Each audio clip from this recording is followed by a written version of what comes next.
J'étais censé prendre un vol pour Portland, en direction de la maison de ma sœur au bord du lac pour les vacances. Mon sac était déjà enregistré, ma carte d'embarquement en main. Mais juste en arrivant au parking longue durée, quelque chose m'a arrêté net, j'avais oublié le testament original, celui d'Arthur, le vrai, pas la copie que je gardais dans le tiroir du bureau. J'ai fait demi-tour, pensant être entré et sorti en 5 minutes. Mais ce que j'ai découvert était quelque chose qu'aucune mère ne devrait entendre, ni chez elle, ni de la bouche de son fils unique. La porte d'entrée grinça doucement quand je l'ouvris. Je ne criais pas. L'air à l'intérieur était trop immobile. Mes clés reposaient dans ma paume, mais je ne les laissais pas tomber dans le bol comme d'habitude. Un silence s'installa dans ma poitrine. Je me suis glissé dans le couloir, mes chaussures frôlant le parquet. Des voix s'élevaient du bureau aux basses, posées, prudentes.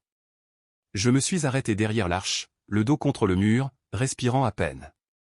Si elle présente des signes, nous pouvons la défendre, dit une voix que je reconnaissais trop bien, celle de Grant. Elle a 74 ans, Arthur, répondit un autre. Avec les documents appropriés, la diminution de ses capacités n'est pas difficile à démontrer. Ashboss était le nom de l'avocat que Grant avait amené après le décès d'Arthur, sous prétexte de l'aider à régler la succession de son père. Mon cœur battait lentement et lourdement. Je ne les voyais pas, mais je percevais la tournure de leur conversation. Ils parlaient de tutelle, de moi. J'appuyais mon dos plus fort contre le mur. Dehors, le soleil de l'après-midi était chaud, mais tout en moi était devenu froid. Je reculais aussi silencieusement que possible, ne voulant pas que le plancher me trahisse. Je suis remonté dans ma voiture et je suis resté assis là, les yeux rivés sur le pare-brise, les clés toujours en main. La femme qui l'avait élevé, qui avait travaillé de nuit aux archives pour qu'il puisse obtenir son diplôme sans dette, était cataloguée comme un dossier dans une mallette. Je serrai les lèvres, non pas de colère, mais d'incrédulité. C'est à ce moment-là que quelque chose en moi changea. Pas encore brisé, mais la chaleur dans ma poitrine, ce qu'il en restait, commença à se refroidir. Et vous savez ce qui a été le plus dur? Ce n'était pas ce que j'entendais. C'était de réaliser combien de temps j'avais ignoré ce que je savais déjà. Si vous avez déjà vu votre enfant devenir un étranger chez vous, vous comprendrez. Je ne suis pas retourné à l'aéroport. Je n'ai pas appelé ma sœur. J'ai continué à conduire, les mains fermement posées sur le volant, l'esprit ailleurs. J'ai dépassé la bretelle d'autoroute et j'ai laissé mon instinct me guider à travers de vieilles rues que je n'avais pas vues depuis des décennies. Quand je me suis arrêté, j'étais garé devant une boulangerie nichée entre une laverie et un salon de coiffure défraîchi. L'auvent semblait neuf, mais l'odeur qui s'échappait par la porte ouverte était exactement la même, beurre à la cannelle et amandes grillées. C'était l'endroit où Arthur m'emmenait tous les dimanches, qu'il pleuve ou qu'il fasse beau, à l'époque où nous vivions dans un appartement de 2 chambres près d'Union Street, à l'époque où Grant n'était qu'un garçon aux genoux écorchés et à l'esprit plein d'inventions. Je suis entré. Le comptoir avait été remplacé par un meuble élégant et soigné, mais les tables étaient toujours dépareillées, chacune portant un petit vase de fleurs fraîches. J'ai commandé un café et me suis assis près de la fenêtre, les doigts enroulés autour de la tasse chaude, cherchant un point d'ancrage. Je regardais passer les gens, vêtus d'épais manteaux, la tête baissée pour se protéger du froid. Je me souvenais d'Arthur lisant le journal à cette même table, tandis que Grant empilait des paquets de sucre en tour. Grant posait des questions sur tout, les ponts, les trains, le fonctionnement des ascenseurs. Il ne voulait pas de réponse simple, il voulait des plans. Et je les lui ai donnés. J'ai rapporté des livres de la bibliothèque et j'ai entouré des paragraphes au crayon. Je l'ai inscrit à un stage de robotique avant même qu'il ne le demande. À l'époque, il était curieux, pas du genre à se sentir privilégié. Entre ce garçon et l'homme que j'ai entendu ce matin, quelque chose a changé. Pas du jour au lendemain, pas soudainement, comme une bouilloire laissée trop longtemps sur le feu. La vapeur a commencé à s'échapper doucement, puis à siffler jusqu'à ce que la pièce s'en remplisse. J'ai repensé au jour où il a insisté pour gérer la succession d'Arthur, prétextant que c'était trop pour moi. Lorsqu'il a remplacé notre comptable familial par un cabinet dont je n'avais jamais entendu parler. Lorsqu'il a mis en place des prélèvements automatiques pour mes impôts fonciers sans me le demander. J'avais vu les signes, mais je lui avais accordé le bénéfice du doute, la confiance d'une mère fatiguée, l'espoir d'une veuve. Maintenant, tout se réorganisait comme des pièces de puzzle qu'on force à mettre en place. Soudain, l'image était claire. J'ai fini la moitié de mon café, l'amertume persistant sur ma langue non pas à cause des grains, mais à cause du souvenir. Dehors, le ciel était devenu gris. J'ai remonté mon manteau jusqu'au menton et je suis resté immobile un instant. Je n'étais pas encore prêt à rentrer non pas par peur, mais parce que je devais me souvenir de qui j'avais été avant de laisser les autres me définir. Ce détour tranquille était le début. Le parking derrière la bibliothèque était presque vide à mon arrivée. C'était la fin de l'après-midi, le ciel se fondait déjà dans la douce grisaille du début de l'hiver. Je me suis garé à l'endroit même où je travaillais en mémoire musculaire, vieilles habitudes. À l'intérieur, tout était plus calme que dans mes souvenirs. Les moquettes étaient neuves, les caisses modernisées, mais l'odeur était la même, encre, poussière et vieux bois, une odeur qui me procurait toujours un sentiment de calme, de capacité, d'unité.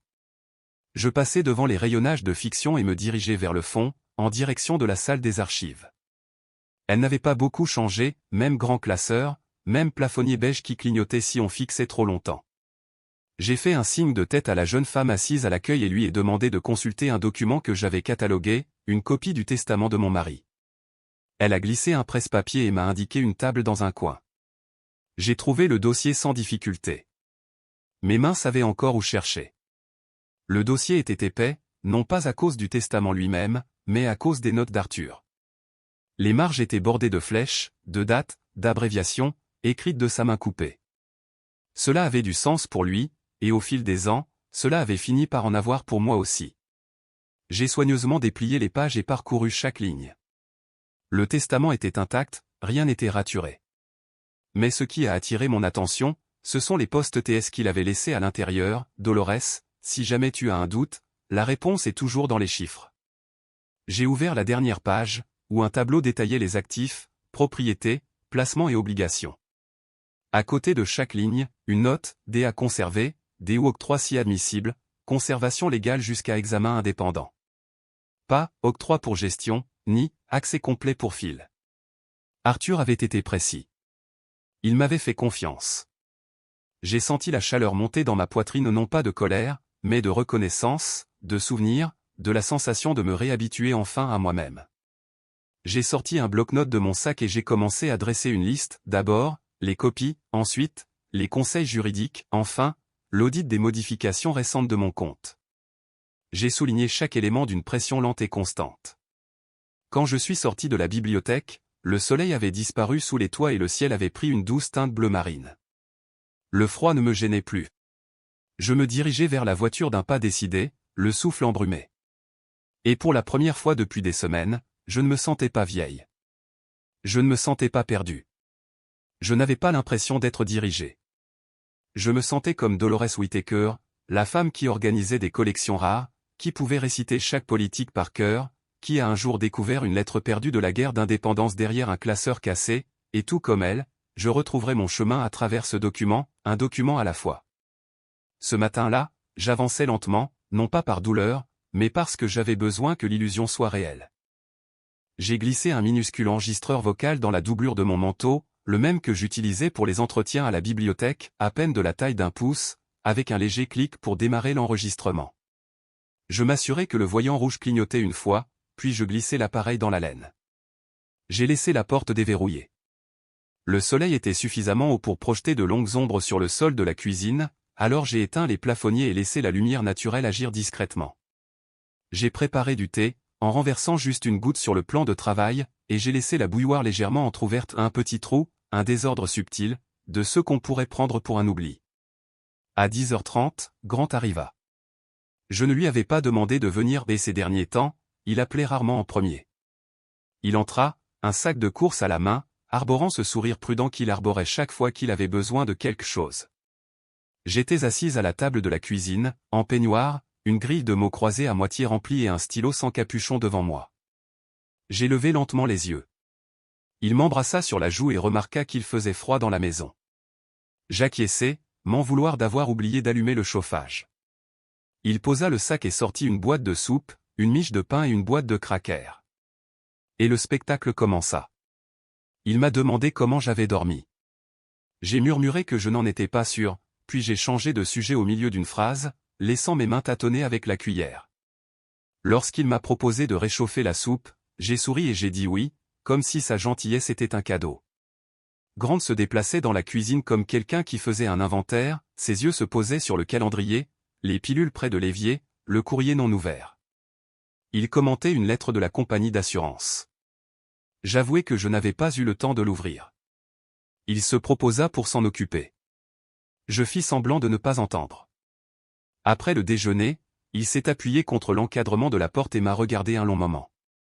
Puis il m'a dit qu'il avait fait des recherches sur les maisons de retraite options avec jardin, musicothérapie, personnel formé aux soins de la mémoire, d'une voix douce, comme par gentillesse. J'ai cligné des yeux, puis j'ai souri légèrement et lui ai dit que ce serait peut-être bien que quelqu'un d'autre fasse la cuisine. Puis je lui ai demandé quel jour on était. Il avait l'air satisfait. Pendant qu'il faisait la vaisselle, je restais assise en silence, regardant par la fenêtre. L'enregistreur avait fonctionné tout le temps, capturant chaque mot, chaque pause, chaque gentillesse calculée. Lorsqu'il fut parti, je verrouillai la porte et me dirigeai vers le bureau. J'ôtai mon manteau et posai délicatement l'enregistreur sur le bureau. Mes mains ne tremblaient pas. Dans le silence, je repassais chaque instant non pas avec colère, mais avec précision. Maintenant, j'avais plus que des souvenirs, j'avais des preuves, et ce silence autrefois insupportable était devenu mon meilleur allié. Le lendemain matin, j'ai retrouvé l'ancien numéro de Mleland dans un carnet jauni, caché derrière mes livres de cuisine. Je ne lui avais pas parlé depuis des années, non pas parce que nous nous étions éloignés, mais parce que la vie s'était repliée sur elle-même après la mort d'Arthur. Nous avions travaillé ensemble 15 ans à la bibliothèque universitaire. Elle était perspicace, toujours en avance sur son temps, et avait le don de repérer les failles potentielles. J'ai appelé et laissé un message calme et direct, j'avais besoin d'une juriste de confiance, et c'était personnel. Moins d'une heure plus tard, elle m'a répondu par SMS qu'elle serait chez moi à 16 heures.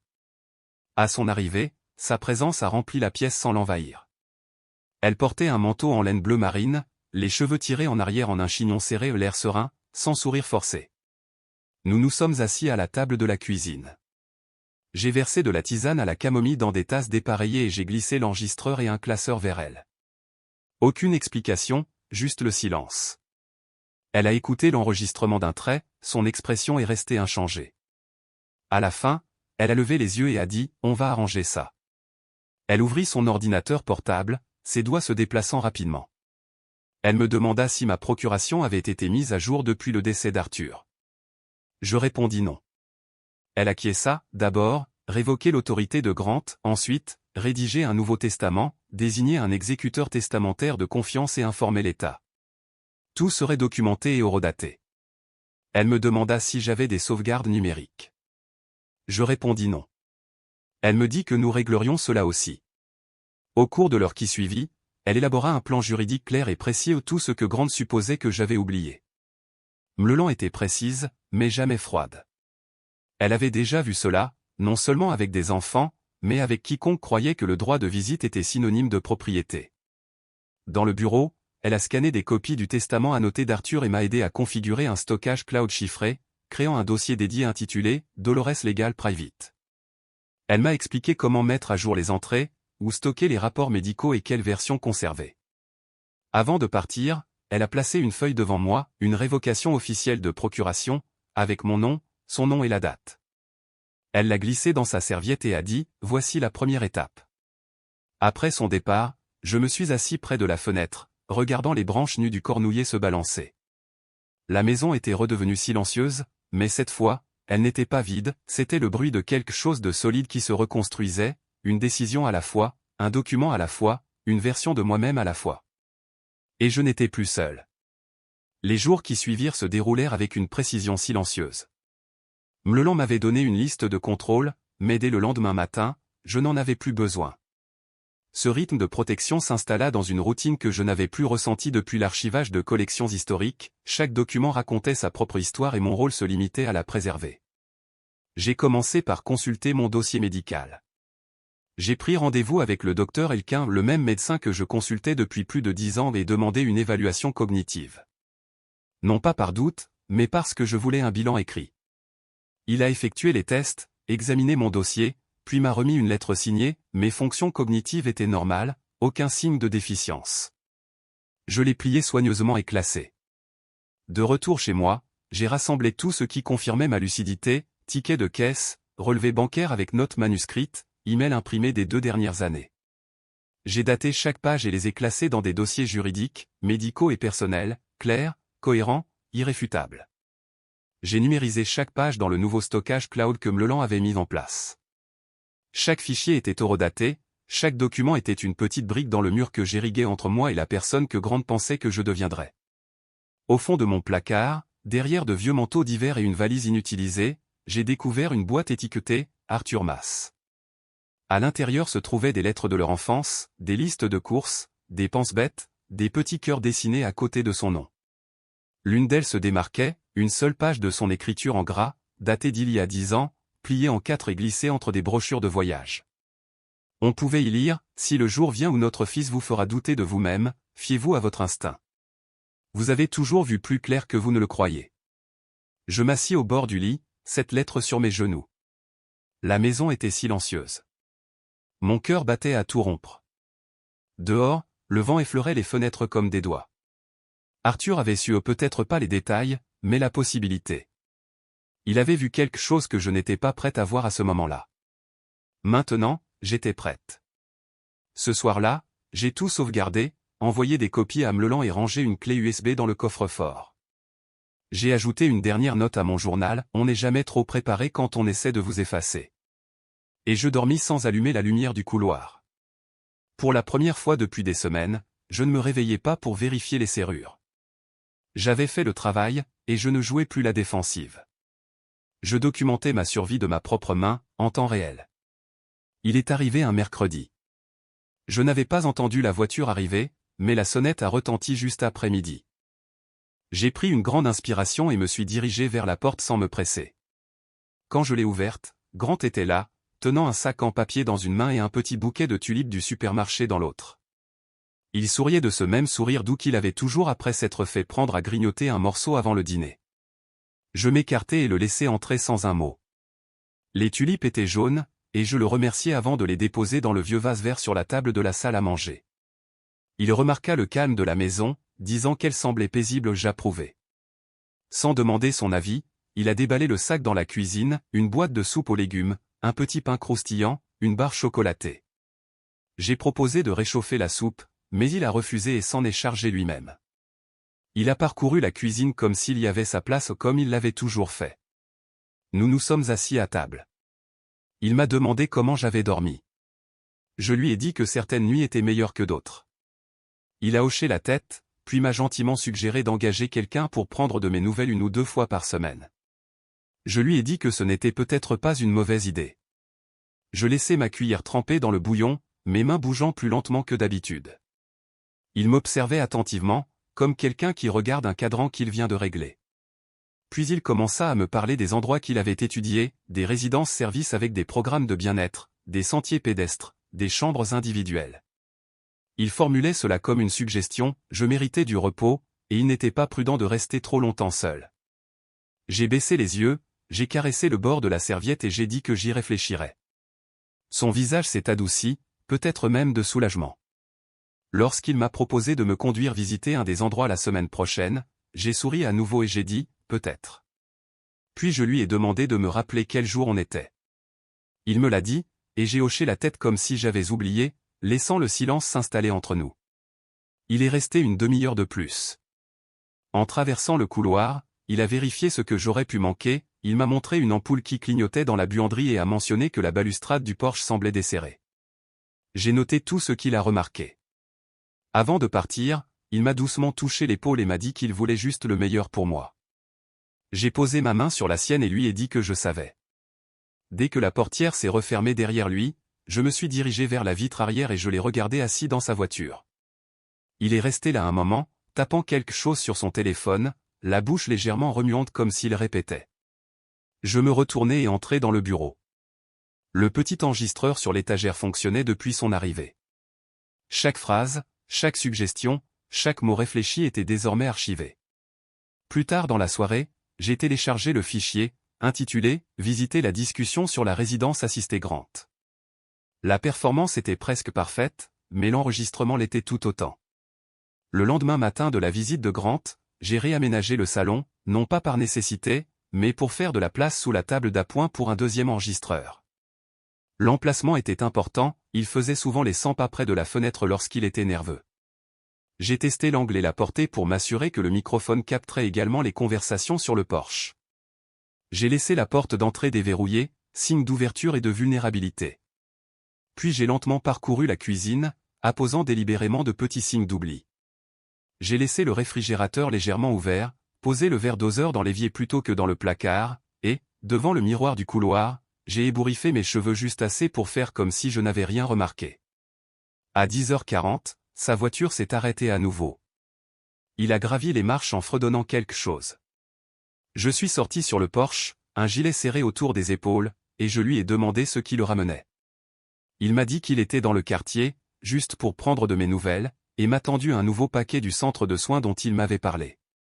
Je l'ai tenu à deux mains, laissant mes doigts trembler légèrement, et je ne l'ai pas ouvert tout de suite. Au lieu de cela, je me suis assise sur la balancelle du porche et je lui ai demandé l'heure. Il a souri, a répondu doucement et s'est assis à côté de moi. J'ai jeté un coup d'œil au dossier et murmuré que les photos étaient jolies. Il s'est penché vers moi, décrivant les sentiers et la salle de musique comme s'il vendait une maison de vacances. Puis il a évoqué les papiers, disant qu'il avait parlé à un certain HB, un conseiller juridique en qui il avait confiance. HB pourrait l'aider à remplir les documents nécessaires pour qu'il n'y ait aucune confusion en cas de problème. J'ai hoché la tête lentement, les yeux rivés sur la rue. Il s'est éloigné pour répondre à un appel, et j'ai entendu sa voix s'échapper par la fenêtre ouverte. Il parlait clairement, mais doucement, le nom d'HB est revenu, ainsi que des expressions comme « examen accéléré » et « aptitude mentale ». Il a parlé de la semaine prochaine, il a dit que j'étais presque prête. Je restais immobile, sans bouger, ni raide, juste silencieuse. Le micro du Porsche captait chaque mot. À son retour, il m'apporta une tasse de thé. Je le remerciai et lui demandai si nous en avions parlé la dernière fois. Il sourit, fier que je m'en souvienne, puis me demanda si je voulais visiter le centre jeudi. Je lui dis que j'y réfléchirais, bu une gorgée de thé, la laissant reposer sur ma langue, et lui dis que le goût me rappelait une recette d'Arthur. Il ne répondit pas, hocha simplement la tête et me dit qu'il me rappellerait demain. Après son départ, je suis rentré et j'ai soigneusement débranché le micro sous le rebord du Porsche. J'ai téléchargé le nouveau fichier dans le dossier d'archives et je l'ai clairement étiqueté. Plus tard dans la soirée, Mleland est venu avec sa tablette et nous avons tout transféré vers 2 sauvegardes cryptées. Je lui ai montré les notes de Grant dans la brochure du centre de soins, il avait entouré une ligne dans la politique d'admission, transfert de procuration médicale sous réserve de besoins constatés. Elle m'a tendu un dossier. À l'intérieur se trouvait une déclaration sous serment confirmant ma capacité juridique et médicale actuelle, signée par le docteur Elquin et 2 notaires. La donne avait changé. Grant croyait se rapprocher, mais je documentais déjà chacun de ses faits et gestes, et pour la première fois depuis longtemps, j'avais l'impression de ne pas simplement survivre, mais de me préparer à être vu. 3 jours après la dernière visite de Grant, Mleland remit la réponse officielle au bureau d'HB.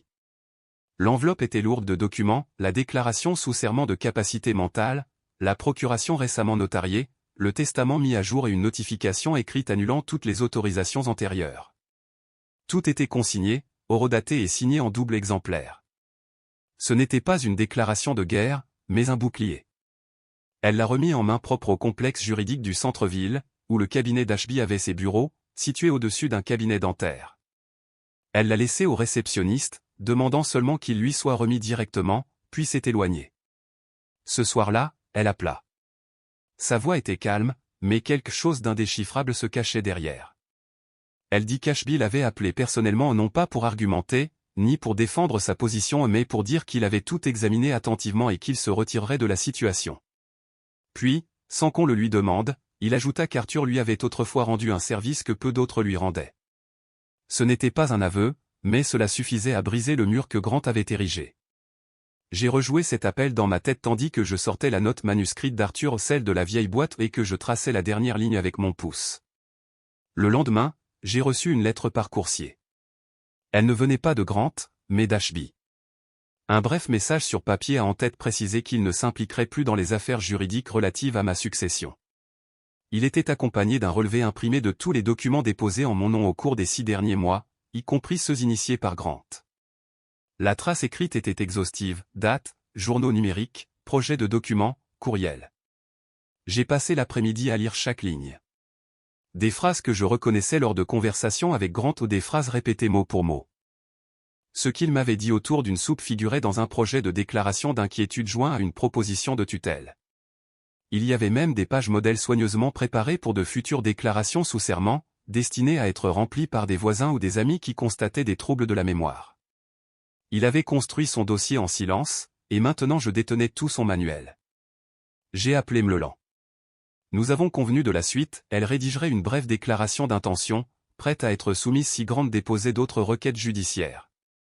Un avertissement, et non une menace, toute tentative de contournement de mes droits serait considérée comme une atteinte à mes droits et une contrainte exercée par un aîné, et serait consignée pour la postérité.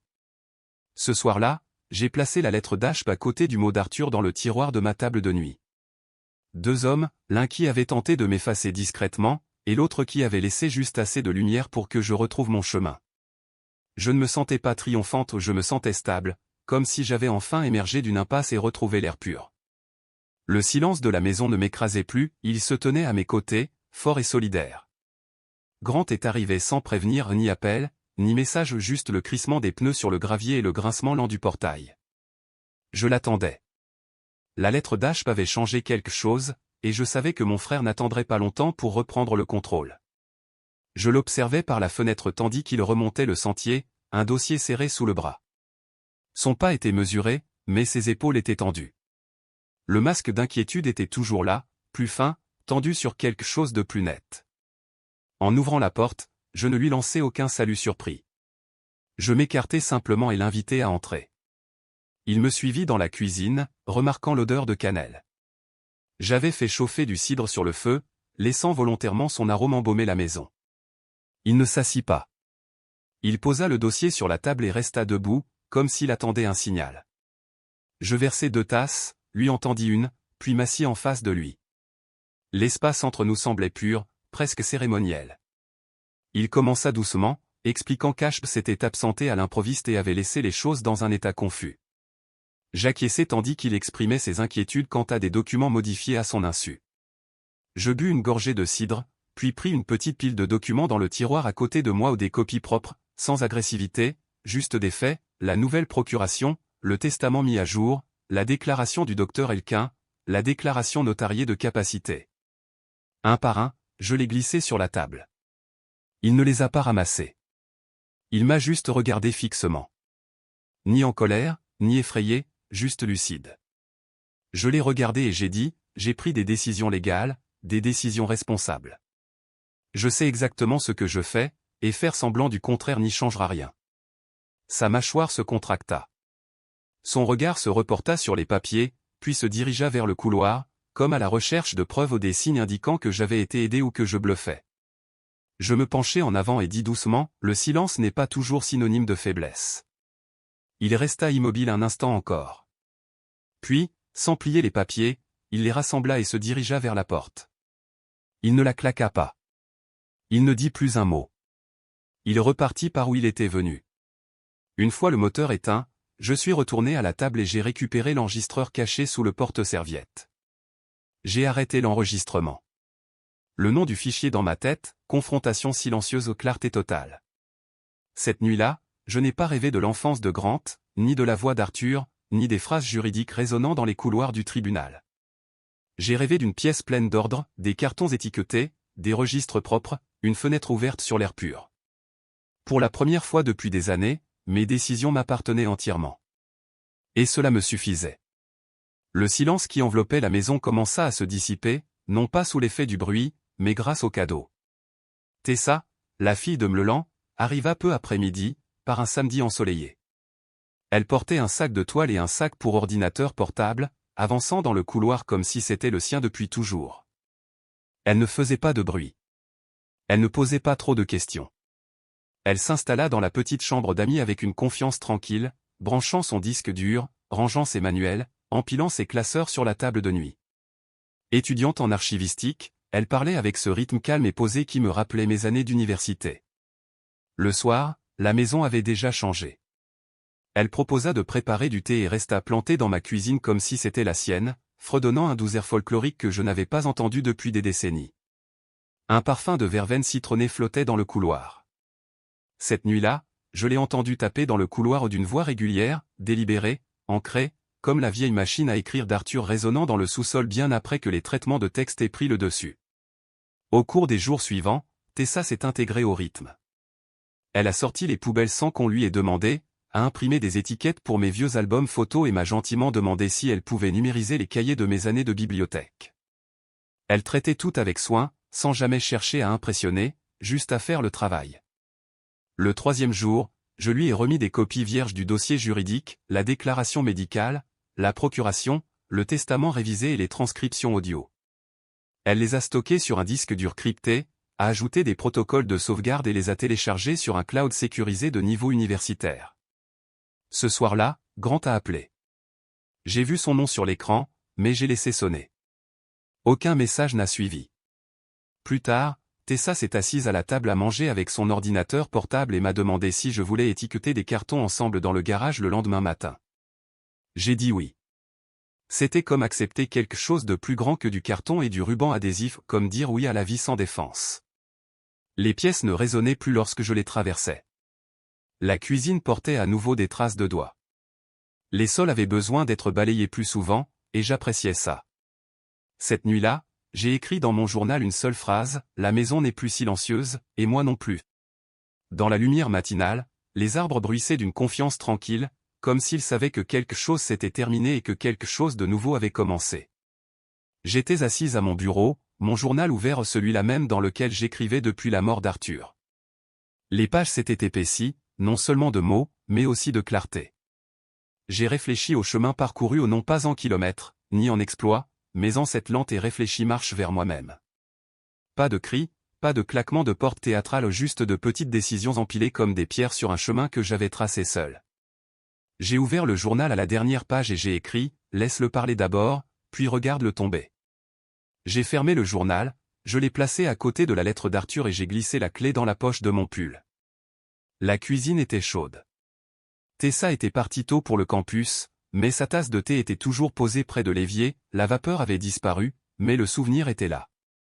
Je traversais lentement la maison, mes mains caressant les murs. Les photos étaient de nouveau en place. Le tapis devant la porte d'entrée portait encore un pli, là où son sac à dos était tombé trop souvent. La lampe du couloir vacilla une fois, puis se ralluma.